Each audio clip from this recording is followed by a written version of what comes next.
Rahim Razali akhirnya bersuara. Sebuah pengakuan.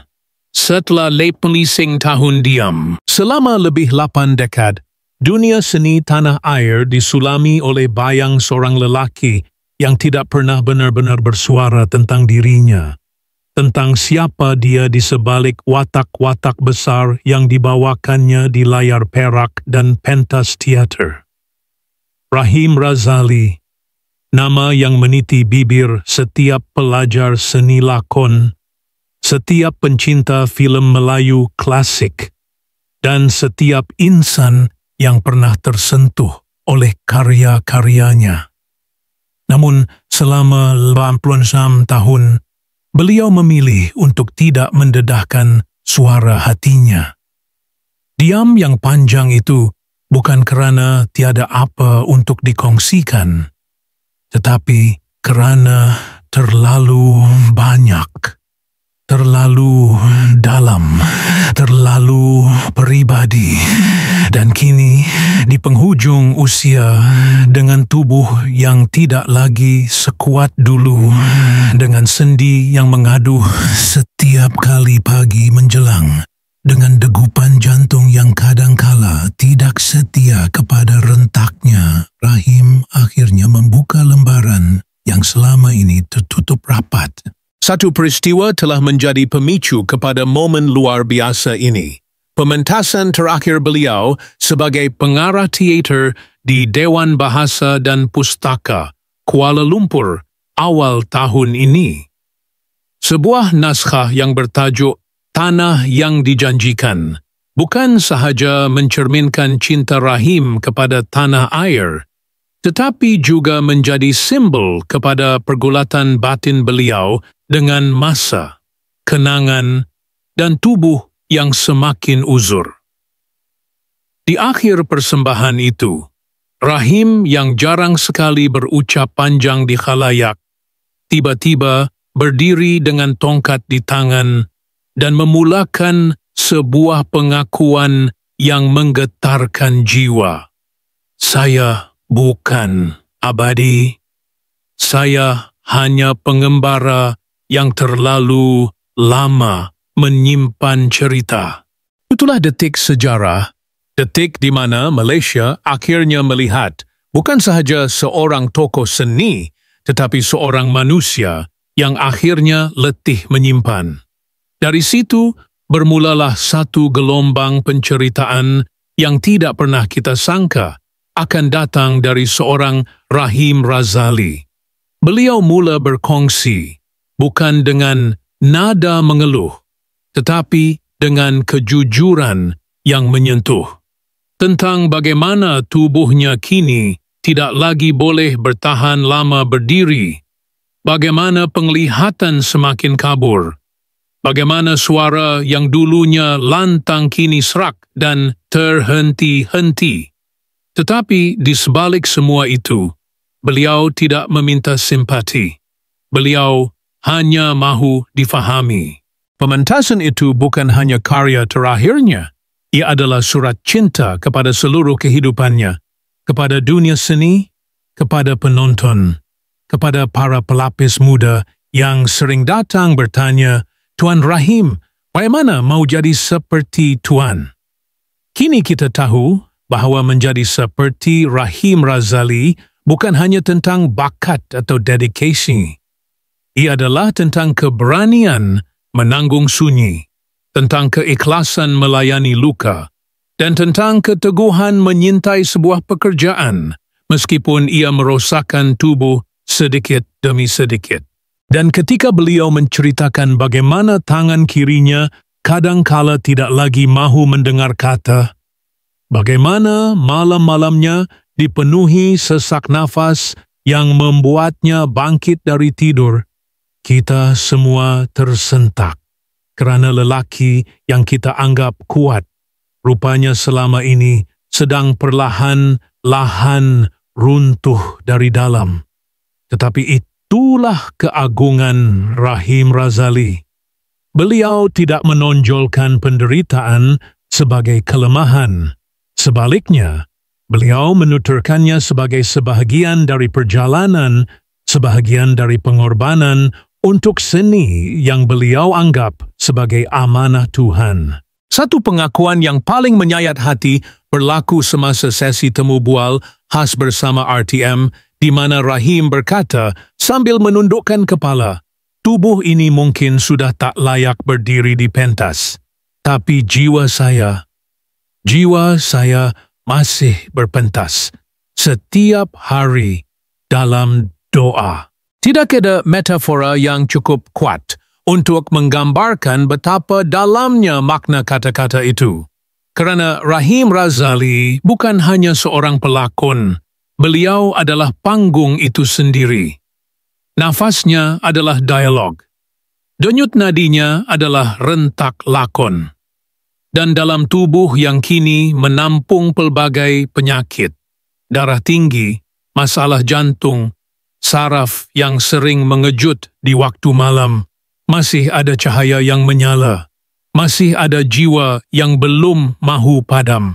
Dan dari situlah kita mula faham bahawa Rahim bukan diam selama ini kerana takut, tetapi kerana sedang menunggu masa yang sesuai untuk berkongsi kebenaran dalam bentuk paling tulus.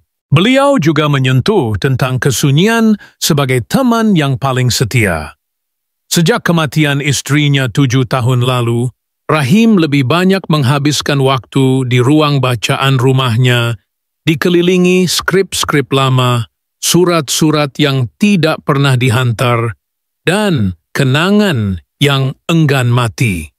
Kesunyian itu bukan duka, katanya, tetapi ruang untuk merenung. Bila semua orang sudah tidur dan tubuh ini sudah tak mampu bergerak kemana-mana, fikiran saya mengembara ke masa lalu.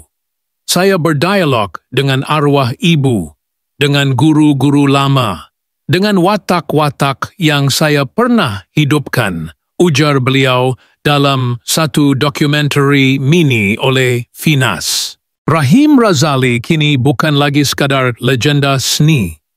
Beliau telah menjadi cermin kepada sebuah generasi yang belajar bahawa ketabahan tidak selalu perlu diumumkan, bahawa kesakitan boleh menjadi puisi jika diterima dengan reda. Dan dengan setiap detik yang dilalui, setiap langkah perlahan yang diambil, Rahim menulis sejarah baru. Sejarah tentang bagaimana seorang lelaki berdamai dengan tubuh yang tua dan jiwa yang masih mahu hidup 1000 watak lagi.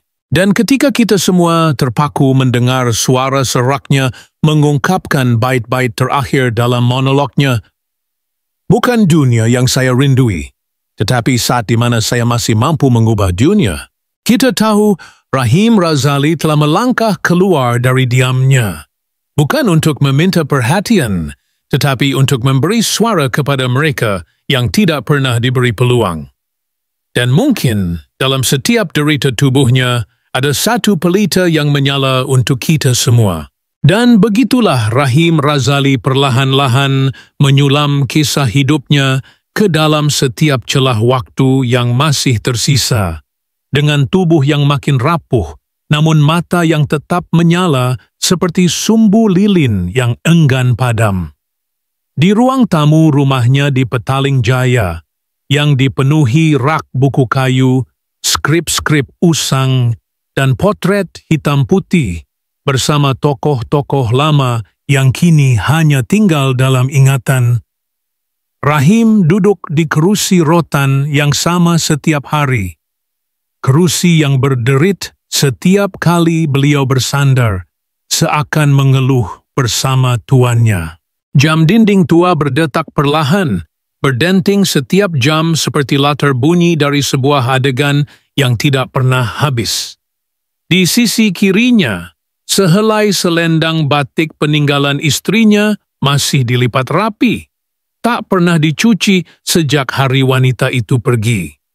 Katanya, bau itu yang membuatnya tenang, bau yang kini hanya ada di lipatan kenangan.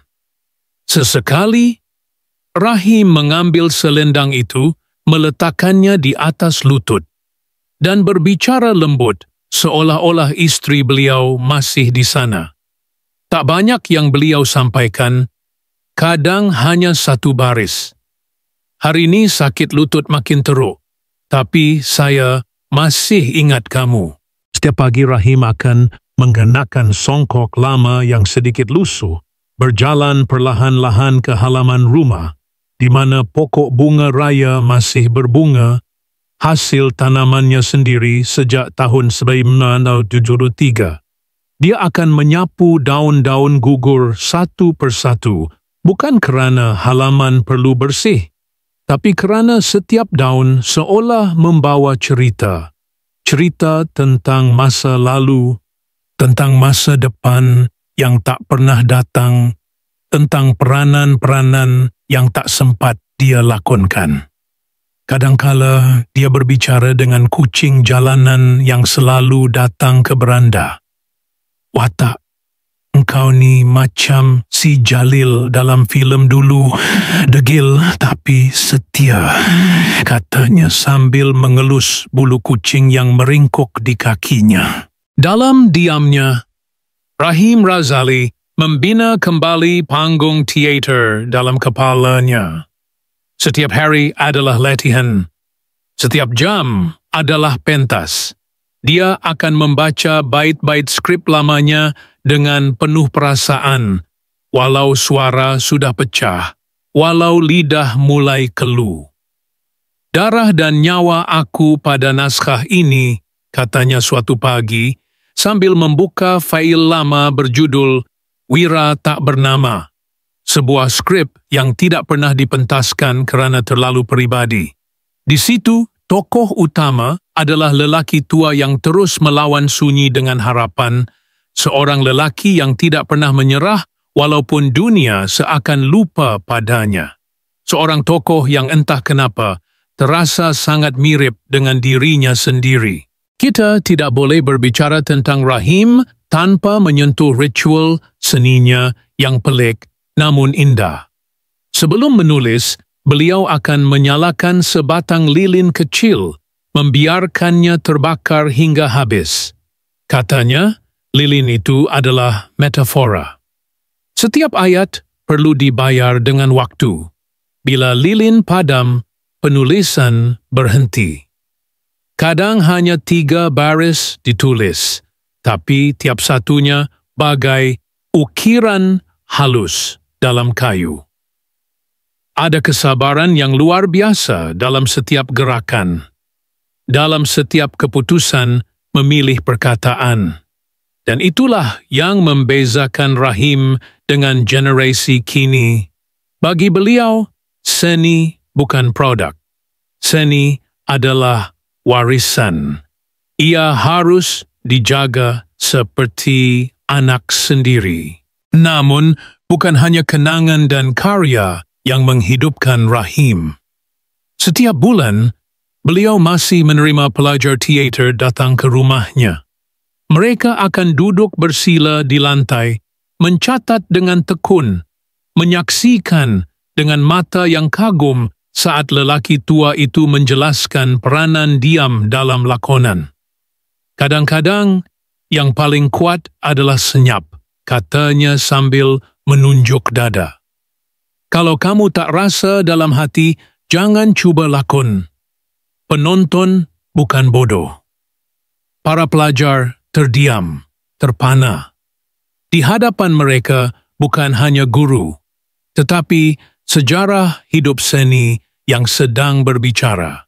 Dan ketika waktu senja menghampiri, Rahim akan duduk menghadap jendela, melihat langit jingga yang perlahan berubah kelabu. Tangannya akan menggenggam kuat tongkat kayu pemberian sahabat lamanya, arwah Mustafa Ma'aruf. Tongkat itu kini menjadi penyambung antara masa muda yang telah pergi dan masa kini yang penuh penantian. Banyak dah pergi, tapi aku masih di sini. Mungkin sebab aku belum habis cerita, katanya kepada wartawan muda yang datang mewawancaranya minggu lalu. Tiada siapa benar-benar tahu betapa dalam luka yang disimpan Rahim. Dalam catatan hariannya, beliau menulis, "Malam-malam panjang ini adalah teater sunyi. Aku penulis, aku pengarah, aku pelakon. Penonton cuma Tuhan." Dan kita yang pernah menyaksikan beliau memegang watak-watak besar. Tukang cerita dalam Perempuan Melayu Terakhir, Tok Guru dalam Abang, ayah yang hilang arah dalam cinta. Kini melihatnya memegang watak paling agung dalam hidupnya. Rahim yang sebenar. Seorang lelaki tua yang tidak pernah meminta simpati, yang hanya mahu menyampaikan pesan terakhir kepada generasi akan datang, jangan sia-siakan suara kamu, jangan biarkan seni mati dalam diam. Rahim Razali bukan legenda kerana jumlah filmnya. Bukan juga kerana jumlah anugerah yang terpampang di dinding rumahnya. Beliau legenda kerana dia menjadikan hidupnya sebagai satu naskah besar yang ditulis dengan air mata, dilakonkan dengan ketabahan, dan disudahi dengan kesunyian yang megah. Dan walau tubuhnya kini dibalut ubat-ubatan, walau tangannya menggigil saat menulis, satu perkara kekal hidup: matanya. Mata itu masih tajam, masih penuh cerita, masih percaya bahawa sains boleh menyembuhkan dunia. Dan pada suatu malam, ketika cahaya bulan menembusi tirai jendela, Rahim duduk sendirian di meja kerja, membuka skrip terakhirnya dan berbisik. Namun, malam-malam itu, meski tampak tenang, menyimpan sesuatu yang lebih dari sekadar sunyi dan sisa napas. Ada sesuatu yang tidak terucap dalam gerak-gerik Rahim Razali. Di balik tawa perlahan dan senyuman yang seolah menerima nasib, tersembunyi sebuah rahasia yang tidak pernah benar-benar dijelaskan.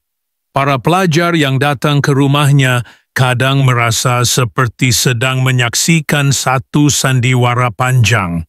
Bukan sekadar tentang seni lakon, tapi tentang seseorang yang sedang menunda sesuatu. Menunda apa? Tak ada yang tahu. Ada satu ruang dalam rumah itu yang tidak pernah dibuka.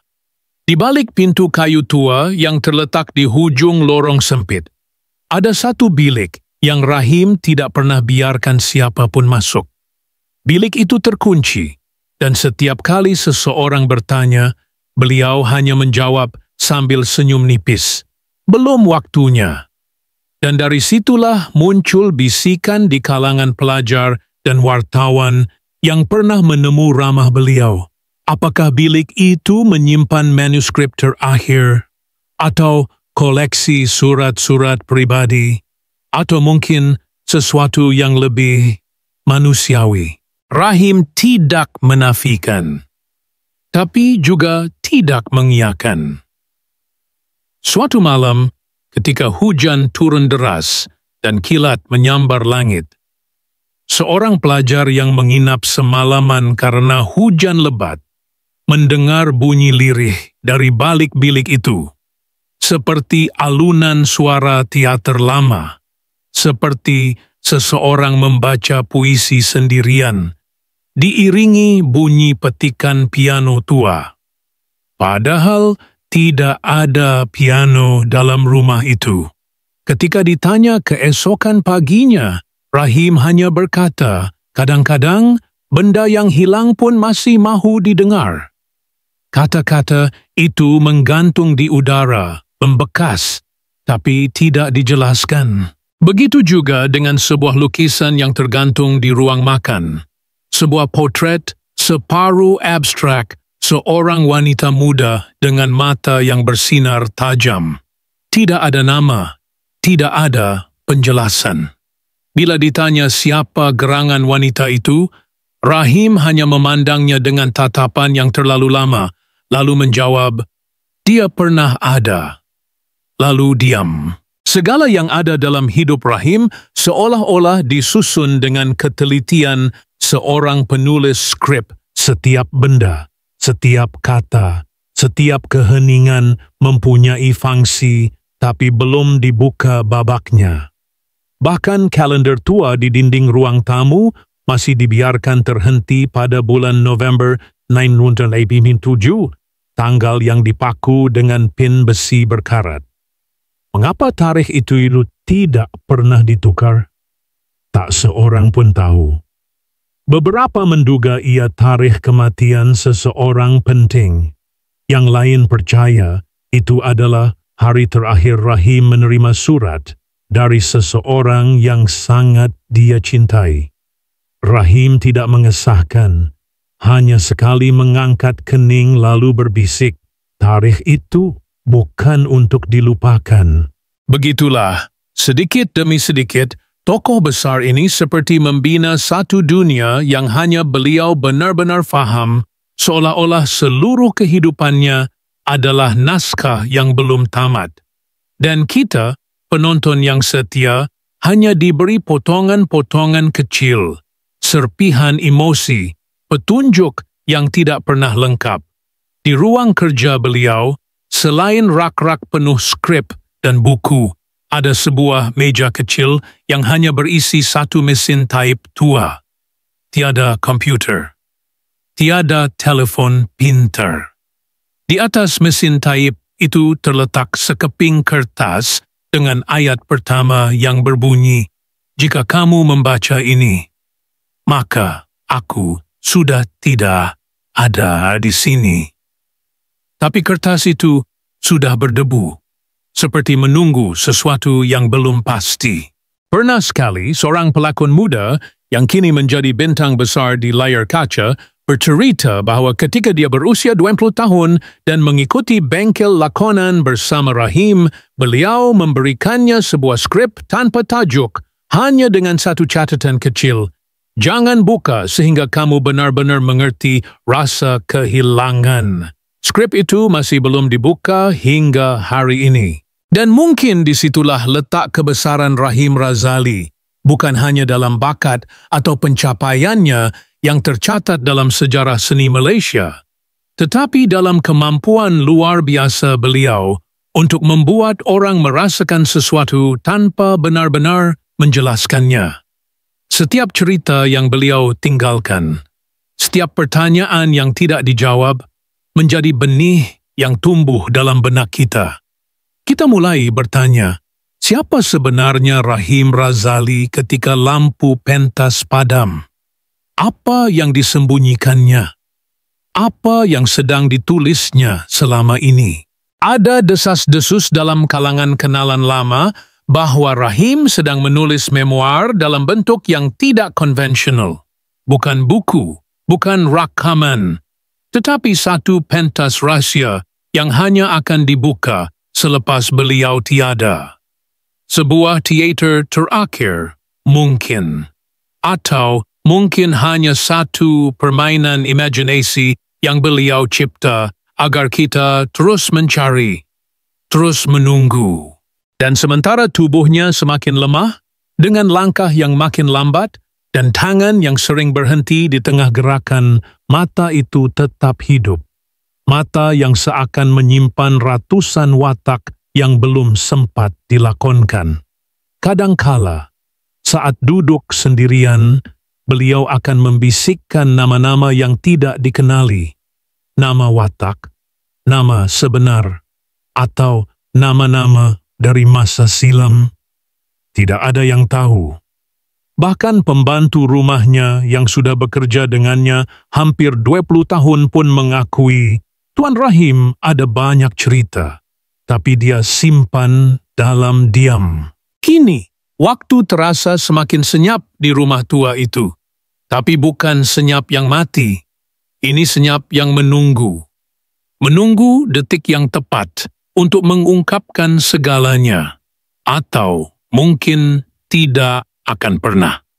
Dan bagi kita yang hanya mampu mengintai dari luar jendela hidupnya, kita tertanya-tanya, apakah setiap lembar kisah ini sedang menuju ke suatu klimaks. Atau justru Rahim Razali sedang mengajar kita bahawa tidak semua kisah perlu punya pengakhiran. Kerana mungkin dalam diamnya, beliau sedang menyampaikan pelajaran terbesar kepada generasi kita bahawa kekuatan sebenar bukan pada jawapan, tetapi pada persoalan yang dibiarkan hidup di antara ruang-ruang sunyi. Bahawa seni bukan hanya apa yang kita lihat dan dengar, tetapi juga apa yang kita bayangkan dan apa yang tidak pernah terungkap. Dan ketika malam kembali turun di rumah kecil itu, ketika cahaya lampu kuning menyala samar dan bayang-bayang menari di dinding, kita tahu sesuatu sedang disembunyikan atau sedang ditunggu. Tapi apa? Dan untuk siapa? Rahim Razali belum berkata. Dan mungkin memang itu niatnya sejak mula. Hujan turun lagi malam itu, membasahi atap rumah tua yang mulai retak di beberapa sudut. Suara rintik jatuh seperti degup perlahan sebuah ingatan yang enggan padam. Di dalam, lampu meja menyala suram, menerangi wajah Rahim Razali yang kini duduk sendirian di ruang kerjanya. Di hadapannya, mesin taip tua itu tetap diam. Jari-jarinya yang gemetar perlahan menayip sesuatu, tapi kertas tetap kosong. Mungkin bukan kerana tiada cerita untuk ditulis, tapi kerana tidak semua cerita ingin dikenang dengan kata-kata. Di rak atas ada sebuah kotak kayu kecil bertulis tangan. Jangan dibuka sebelum senyap benar-benar datang. Ia tidak terkunci, tidak tersembunyi, tapi tidak ada siapa pun yang pernah menyentuhnya. Bila ditanya, Rahim hanya menjawab, senyap itu bukan bila mulut diam, tapi bila hati sudah berhenti menanti. Kata-kata itu membuat bulu roma meremang. Ada sesuatu yang tidak selesai di dalam diri lelaki ini. Bukan dendam, bukan rahsia kelam, tetapi sesuatu yang lebih abstrak, seperti kesedihan yang tidak mahu dinamakan, atau rindu yang terlalu tua untuk diucap. Satu hari, seorang wartawan muda datang membawa hadiah. Sebuah koleksi poster lama dari filem pertama yang pernah dibintangi Rahim, lengkap dengan tanda tangan pelakon lain yang kini semua sudah tiada. Rahim memegang poster itu perlahan, mengelus permukaannya seakan menyentuh masa lalu. Matanya berkaca, tapi tidak jatuh air mata. Hanya satu bisikan yang keluar dari bibirnya. Aku yang tinggal terakhir, ya?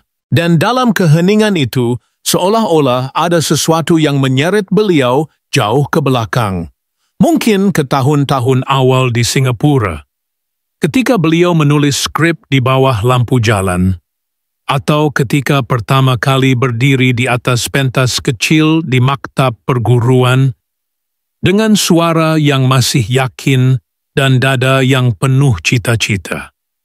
Atau mungkin lebih jauh lagi, ke zaman kanak-kanak, di kampung kecil di Kedah, di mana beliau belajar membaca Al-Quran dengan ayahnya yang garang tapi penuh kasih.